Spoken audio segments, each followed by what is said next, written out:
আসসালামু আলাইকুম এভরিওয়ান, কেমন আছেন সবাই? আশা করি যে যেখানে আছেন অনেক অনেক ভালো আছেন। আমার শরীরটা তেমন একটা ভালো ছিল না এই কয়েকদিন, তাই কোনো ভিডিও দিতে পারিনি। এখানে ছোটো মেয়ের জন্য সকালে ব্রেকফাস্ট রেডি করে নিলাম, সিরিয়াল খাওয়াবো ওকে। তো এটা হালকা গরম আছে, এটা রেখে আমি আবার এখানে দুপুরে কি রান্না করব, তো মাংস ভিজিয়ে দিলাম। আজকে আমি প্রায় 2 ঘন্টার মধ্যে অনেক কিছু রান্না করব, তো আমার ব্লগটি দেখতে থাকুন কি কি রান্না করব। এই তো ছোটো মেয়ের জন্য খাবার রেডি করে নিয়ে আসছি, ও খেতে চাচ্ছিল না, ওকে একটু হালকা মাইর দিয়েছিলাম, অনেকক্ষণ কান্না করছে, পরে ম্যানেজ করে ওকে খাইয়ে নিলাম। এখানে আমার সব কিছু রান্নার জিনিস রেডি, তো ভাত বসিয়ে দিলাম, করলা ভাজি করব, আলু দিব, চিংড়ি মাছ দিব সাথে, আর পেঁয়াজ কেটে নিয়েছে, আর রসুন টমেটো কাঁচামরিচ নিচের বাটিটাতে কেটে রেখেছি, ধনিয়া পাতা রেডি করেছি কারণ আজকে আমি একটা ভর্তাও বানাবো। গরু মাংস চর্বি ফেলে কেটে নিয়েছি, আলু দিব সাথে। তো ডাল রান্না করব, ডাল আমাকে মাঝে মাঝেই রান্না করতে হয় কারণ আমার ছোটো মেয়ে ডালটা খুব লাইক করে। আর এখানে চিংড়ি মাছ রেডি করে নিয়েছি, এইটা হচ্ছে আমি অর্ধেকটা দিয়ে দিব আজকে করলা ভাজিতে। এদিকে আমার যেহেতু গোছানো শেষ, তাহলে রান্না করতে বেশিক্ষণ লাগবে না। আর আমি সবসময় একটু এরকম আগে সব কাজ আমি গুছিয়ে রাখি। তো তেল গরম হয়ে গেলে সামান্য পেঁয়াজ দিয়ে দিব,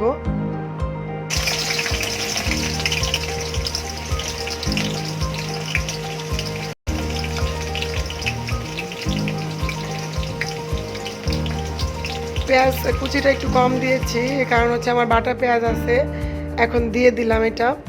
তো আমি গরু মাংস রান্নাটা আরও একদিন আপনাদের সাথে শেয়ার করেছিলাম, ওইখানেই আছে।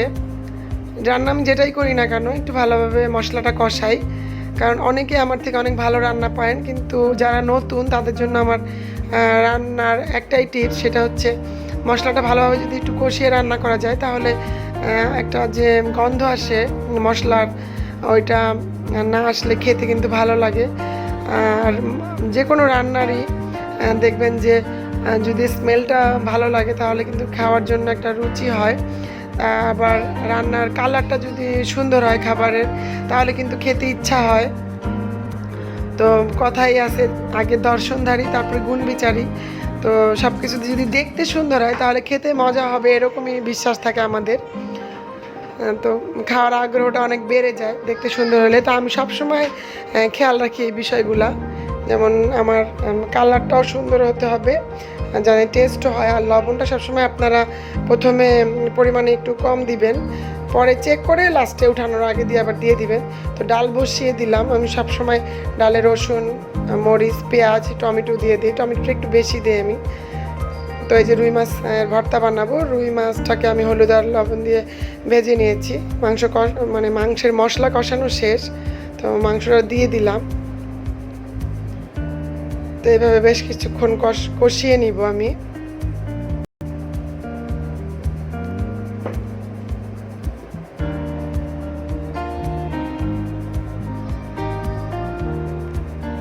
আর আমাদের বাসায় ম্যাক্সিমাম খাবারে আমরা আলু দেই, তো আলুটা তো অনেকেই লাইক করে অনেকে করে না, তো আমার বাসায় খুবই লাইক করে আমার হাজব্যান্ড।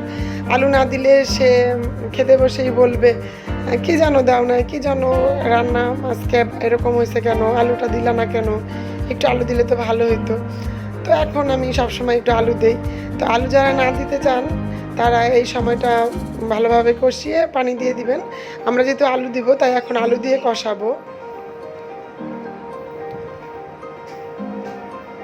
আমার সেজ বোনের হাজব্যান্ড মজা করে বলে, আপু আলু দিলে তো তরকারিটাকে বাড়ানো হইলো। তা মানে ও কোনো কিছুতেই আলু তেমন পছন্দ করে না, আমরা আলু দিলেও খেপায় আমাদেরকে মাঝে মাঝে। আসলে ওই রকম কোনো কারণে আমি দেই এরকম না, আমার হাজব্যান্ড পছন্দ করে এই জন্যই আমি দেই আলু। কাঁচামরিচ দিয়ে দিলাম, ফুটে ওঠার পরে ঢাকনা দিয়ে এখন রান্না করে ফেলবো। এদিকে আমার ডাল প্রায় সিদ্ধ হয়ে গিয়েছে, এই যে সামান্য হলুদ দিয়ে ঘুটে দিয়ে 20 মিনিট আবার ফুটাবো যাতে হলুদের গন্ধটা না থাকে। তো ডাল আমার প্রায় হয়ে গেছে, এখন এটাকে আমি বাগার দিয়ে ফেলবো। আমার সেজ বোন আমার ডাল খেতে খুব পছন্দ করে, বলে আপু তোমার ডাল রান্না সব থেকে বেস্ট হয়।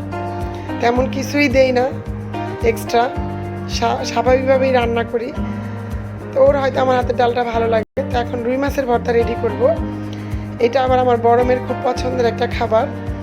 এই যে রসুন দিয়েছি, কাঁচামরিচ দিলাম, পেঁয়াজ দিব, পেঁয়াজটা একটু পরিমাণে বেশি দিব এই ভর্তাটায়। এগুলো একসাথে করে ভেজে নিব। আর মরিচটা যার যার মতন করে দিয়ে নেবেন, কারণ অনেকে ঝাল খেতে পছন্দ করে, অনেকে স্বাভাবিক ঝাল খায়, আমরা একটু স্বাভাবিক ঝালটাই খাই যেহেতু আমার বাচ্চারা খাবে। ধনে পাতা দিয়ে এখন ভেজে নিব। ভাজা হয়ে গেলে এটা আমি একটা বাটিতে তুলে রেখে এই ফ্রাই প্যানটাই আবার ধুয়ে করলা ভাজিটা করে ফেলবো। তো করলা ভাজিটা বসিয়ে দিলাম। খুব তাড়াহুড়া করে রান্না করেছি আর কি, আমার আবার মেয়েকে আনতে যেতে হবে।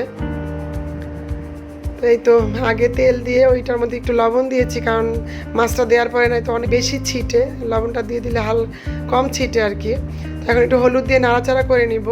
এটার মধ্যে পেঁয়াজ কাঁচামরিচ দিয়ে দিব এখন আমি। করলা ভাজিতে একটাই জিনিসই মনে রাখতে হবে যে তেল, পেঁয়াজ, কাঁচামরিচ এগুলো যদি একটু বেশি দেয় তাহলে করলা ভাজিটা খেতে একটু ভালো লাগে, তিতা লাগে না। আর সাথে তো চিংড়ি মাছ আর আলু দিলে তো কোনো কথাই নেই। অনেকে করলা ভাজি খেতে পছন্দ করেন, অনেকেই করেন না তেঁতোর কারণে। তো আমার আল্লাহর রহমতে আমার করলা ভাজিটা তিতা হয় না। আমার হাজবেন্ড কিন্তু আগে কখনোই করলা ভাজি খেতে চাইতো না। তো এখন একদিন আমি গল্প করলাম যে খেয়ে দেখো আমার করলা ভাজি তিতা হয় না। তো খুব কষ্ট করে ওরাকে রাজি করাইছিলাম। মানে আমি আগে বলতাম যে যার মানে মনের ভিতরটা তেতো টাইপের তাদের করলা ভাজি করলে পরে তাদের তেতো হয়। তা আমার মনটা তো তেতো না, তাই আমার করলা ভাজি তেতো হয় না। তো আসলেই একদিন খেয়ে দেখে বললো যে না তিতা না, তো তোমার করলা খাওয়া যাবে। তারপর থেকে সেই 3-4 বছর হয়েছে করলা ভাজিটা খায়। তো এই যে করলা ভাজিটা আসলে টিপস কি, যে পানি দেওয়া যাবে না কোনোভাবে। আর এটাতে আমি বিচিটা আমি ফেলে দিয়েছি কাটার সময়, আর আস্ত ধুয়ে তারপরে কেটেছি। কুটার পরে কিন্তু ধোয়া যাবে না কোনোভাবে। আর অনেকেই ঢাকনাটা দেন, আমরা ঢাকনাটা দেই না। ঢাকনা দিলে কিন্তু পানি ওঠে যে কোনো কিছুতে। তো ঢাকনা দেওয়া যাবে না। আর হচ্ছে মানে পানি কোনো টাচ করানো যাবে না। কলাটাকে আস্ত ধুয়ে নিলেই বেটার, তাহলে আর তিতা লাগবে না। যারা করলা মানে খেতে চান এভাবে করে খেয়ে দেখতে পারেন, তিতা হয় না। দাঁড়ানোর উপরে আমি এটাকে ভেজে নিয়েছি, তেলটা সামান্য বেশি দিয়েছি আর কি, যেহেতু এটা পানি দিব না, ভেজে নিতে হবে। তো করলা ভাজি কমপ্লিট। তো এখন ভর্তাটা যেহেতু রেডি আছে ওইটা বেটে ফেলবো আমি। তো ভর্তার সব কিছু রেডি, আমি কাঁটাটা বেছে ফেলে দিয়েছিলাম। এই যে কাঁটা বেছে নিয়েছি। এখন এটাকে আমি পাটায় বেটে নিব। অনেকে ব্লেন্ডারে ব্লেন্ড করে নিতে পারেন, হাতেও অনেকে বানিয়ে খায়। আমরা আবার একটু পাটার মানে মিডিয়ামভাবে বেটে নিই। তো আমার ছোটো মেয়ে একটু ট্রাই করলো, বললাম মজা হয়েছে, হালকা ঝাল। একটু সরিষার তেল দিয়ে মেখে নিয়েছিলাম। আমি ভাত খাবো করলা ভাজি, রুই মাছের ভর্তা, আর আগের রুই মাছ ছিল ওইটাই খেয়েছি, মাংসটা নেই। তো মেয়ে করলা ভাজি ট্রাই করছে, মাশাল্লাহ আমার 2 মেয়ে কিন্তু করলা ভাজি খায়। এগুলো আসলে আমার আম্মুই শিখিয়েছে, বলছে যে সবজি টবজি খাওয়ানো উচিত। ওদেরকে মাছ এবং সবজি খাওয়ানো শিখাইছে আমার আম্মুই। তো ইদানিং কিন্তু মাশাল্লাহ অনেক কিছু একা একা ট্রাই করে, এই যে তরমুজ খাচ্ছে। তো আপনাদের যদি আমার ভিডিওগুলো ভালো লেগে থাকে, আমার রান্নাগুলো ভালো লেগে থাকে, তাহলে আমার চ্যানেলটি অবশ্যই সাবস্ক্রাইব করবেন, ফ্যামিলি অ্যান্ড ফ্রেন্ডদের সাথে শেয়ার করবেন, আর পাশে থাকা বেল আইকনটি একটা ক্লিক করে দিবেন আমার সব ভিডিওগুলো, তাহলে আপনাদের কাছে প্রথমেই পৌঁছে যাবে। আমাদের জন্য দোয়া করবেন, আপনারা সবাই ভালো থাকবেন। তো আজকে আমরা সন্ধ্যা নাস্তাটা বাইরে থেকে কিনে এনেছিলাম, ওইটা খেতে খেতে আমরা বিদায় নিয়ে নিব। কফি, মগলাই, তরমুজ। আল্লাহ হাফেজ।